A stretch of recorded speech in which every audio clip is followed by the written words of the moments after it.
أفضل أيام الدنيا أيام العشر، حديث صحيح قاله الحبيب المصطفى عليه الصلاة والسلام. هذا الموسم يحب الله العمل فيه، فما الأعمال التي نتواصى عليها؟ أحبابي، أبدأ وإياكم ببعض الأعمال الصالحات. أول عمل قبل أن تدخل في الأعمال، انكسر بين يدي الله واسأله أن يحبب إليك الإيمان، وأن يزينه في قلبك، وأن يكره إليك الكفر والفسوق والعصيان، وأن يجعلك من الراشدين. ادعو الله بقلب غير لاه، فإن الله لا يقبل دعاء من قلب لاه.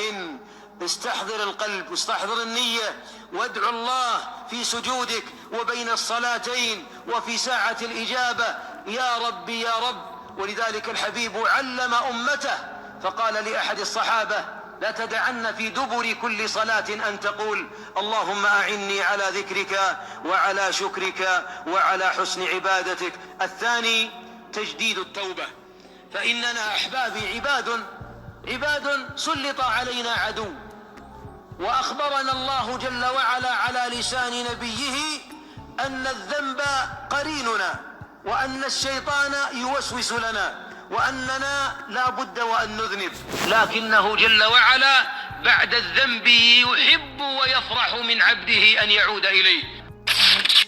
الأعمال الصالحات بعد تجديد التوبة ودعاء الله على أن يعينك على الطاعة، أبدأ وإياك بأبواب مشرعة من الحسنات.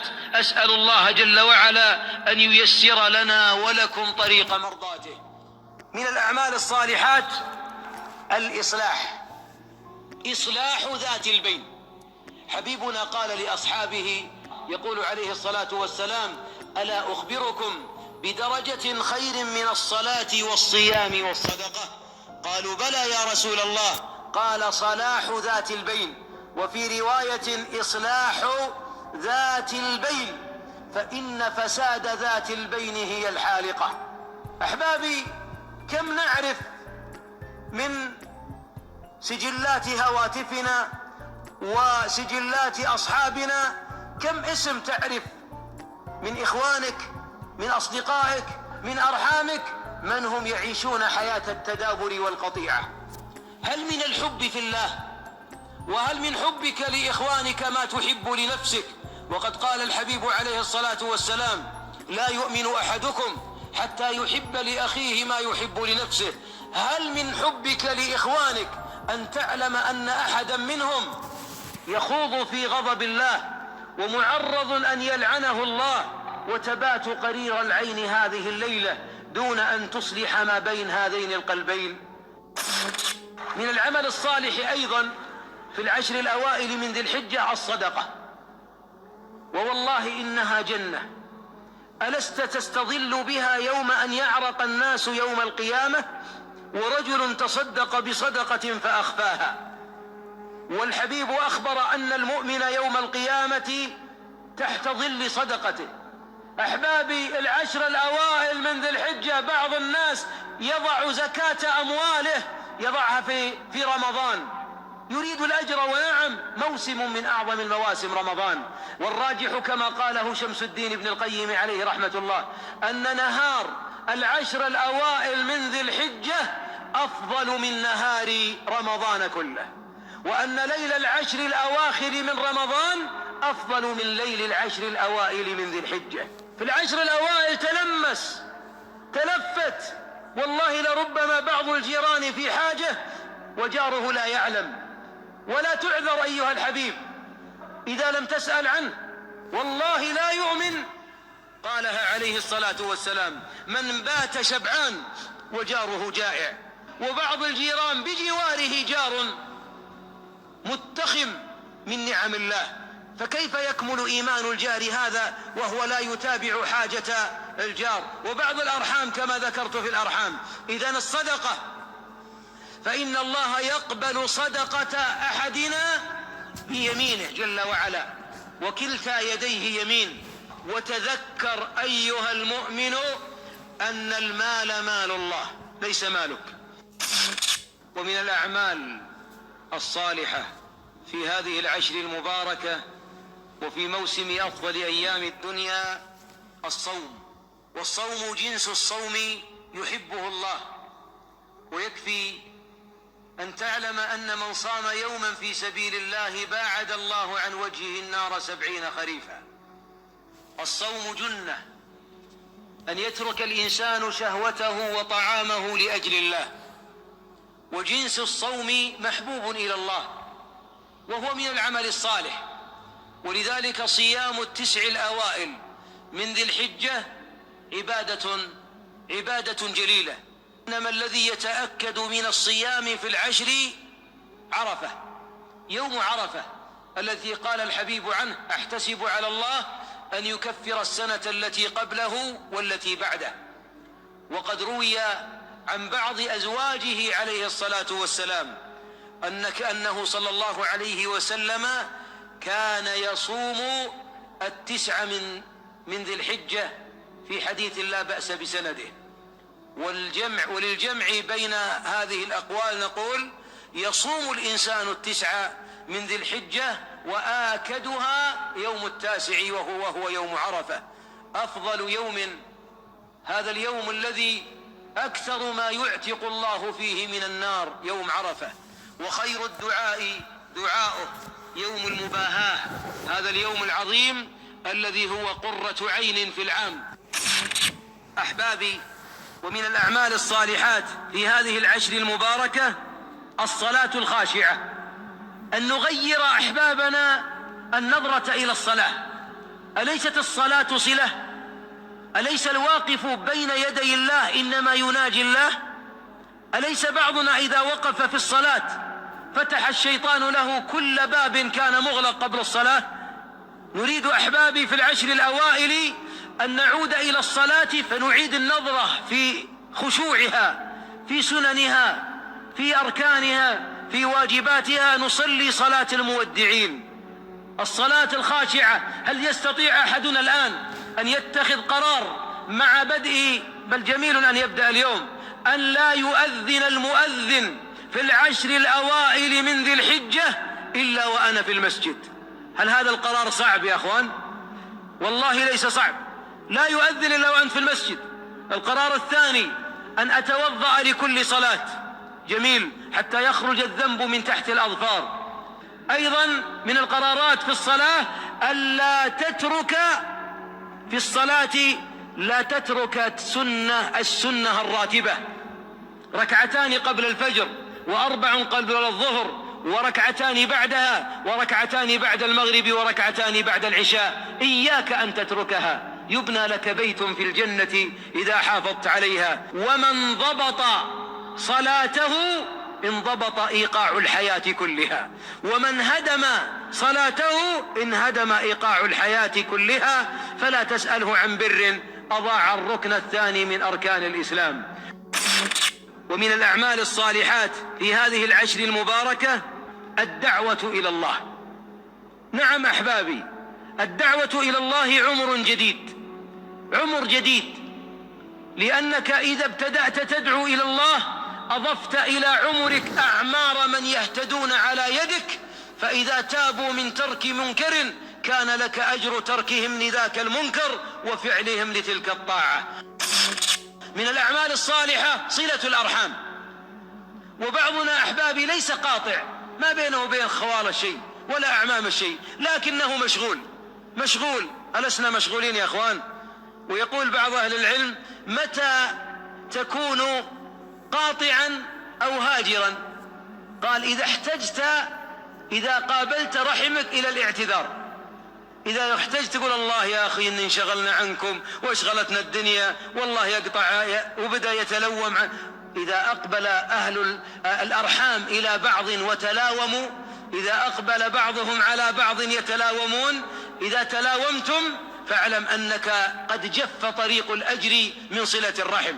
والله يا أحبابي إن صلة الرحم في العشر هذه وما بعدها إنها عمر جديد، لأن الله يبسط لك في أجلك، وينسأ لك في أثرك، ويمد لك في رزقك. ألا تحبون هذه النعمة؟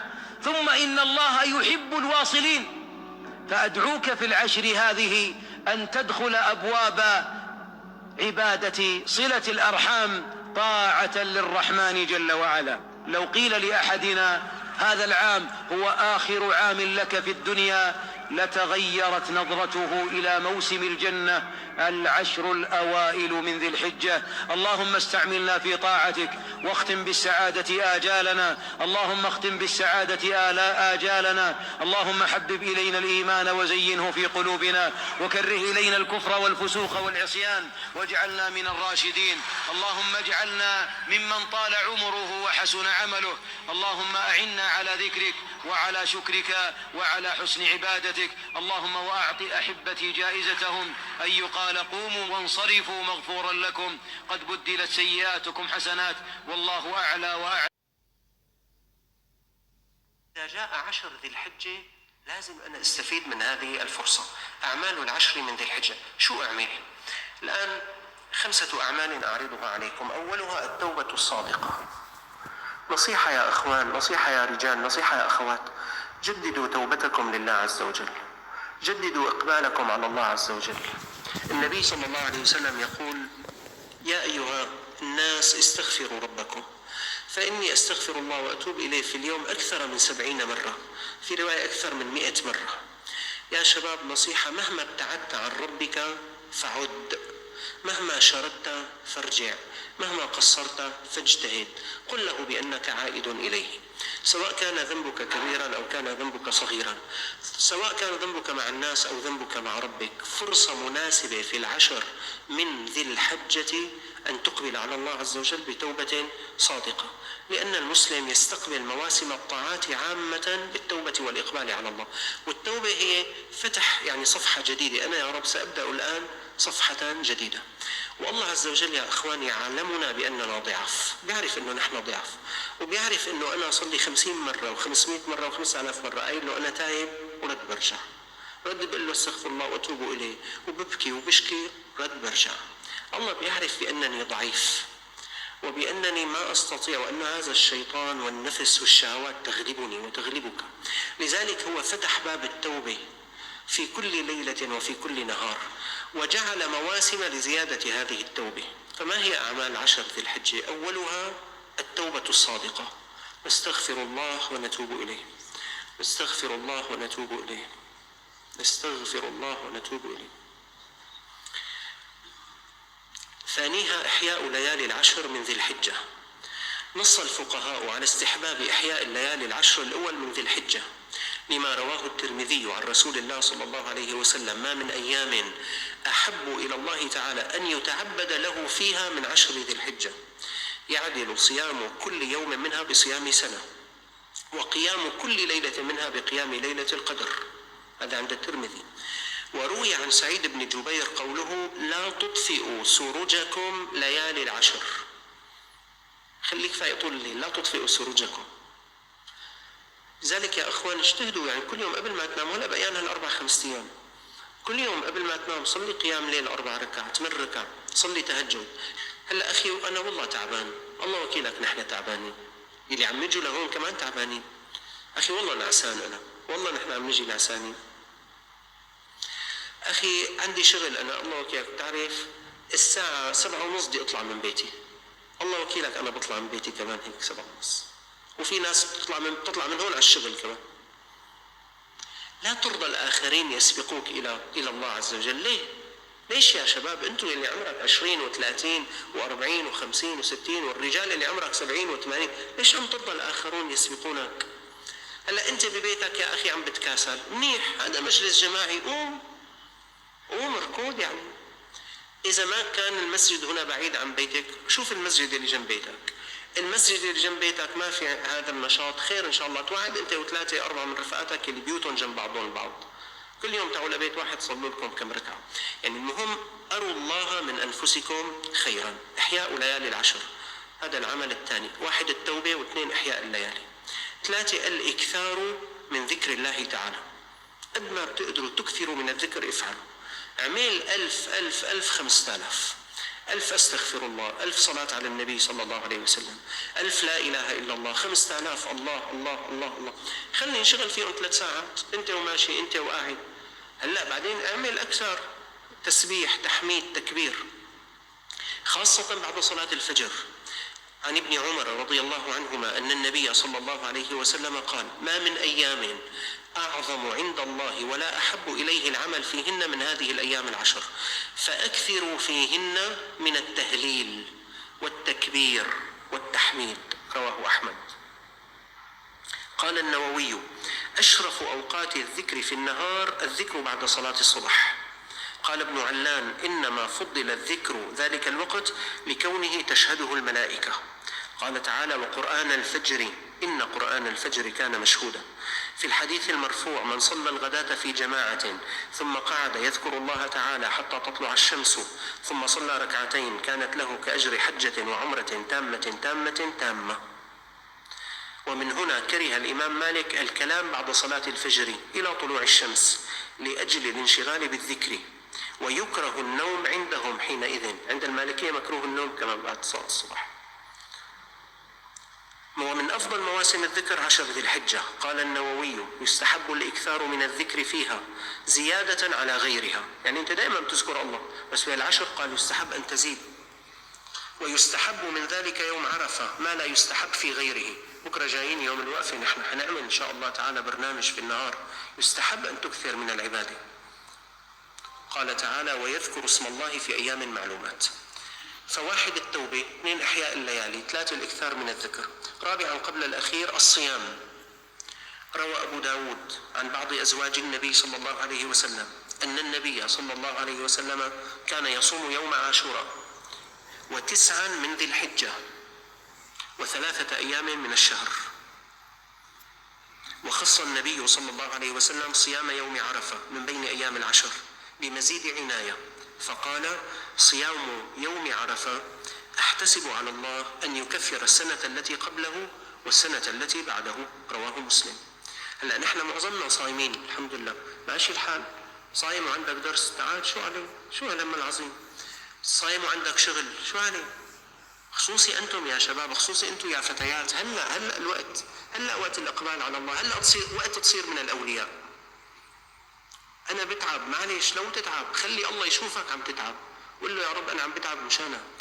قل له هيك لما بتسجد، قل له: يا رب أنا شايفني أنت قديش أنا تعبان، حبفرط بس مشانك بدي أصوم. قل له، وخلي يعني استفيد من شبابك. والله في إخوة رجال يجلسون بيننا بيتمنى يصوم، ممنوع طبيا، ممنوع. أنتم كلكم الحمد لله هلا أنت بتقرر أن تصوم أو لا تصوم. هلا بقى 5 أيام صيام هدول. هب بأن أحدنا ضعف عن الصوم، أكيد يوم عرفة، يوم الخميس يعني صايم. عندك شغل ما عندك شغل، عندك تعب ما عندك تعب، صايم. عم نقول لك يكفر سنة قبله سنة بعده. قال: والله بتعرف عنا شغل، خير الله يوم عرفة. بدك تصوم، خير الله يوم عرفة حتى يجي خير الله كمان. أما تترك الصوم. طيب، خامسا وأخيرا من أعمال العشر. هلا 1 تجديد التوبة الصادقة، 2 إحياء الليالي، 3 الإكثار من الذكر، 4 الصيام، الخامس والأخير الصدقة. قال النووي: الصدقة مستحبة وفي شهر رمضان آكد، وكذا عند الأمور المهمة وعند الكسوف وعند المرض وعند الأوقات الفاضلة ك10 ذي الحجة. شايف؟ هي الصدقة بكل الأوقات مفيدة، بس عند الأوقات الفاضلة بتصير آكد، وأيام العيد. ومثل ذلك ما قاله البهوتي وغيره من الفقهاء. قال الشربيني الخطيب: دفع صدقة التطوع تتأكد في الأيام الفاضلة ك10 ذي الحجة وأيام العيد، وكذا في الأماكن الشريفة كمكة والمدينة، وفي الغزو والحج، وعند الأمور المهمة كالكسوف والمرض والسفر.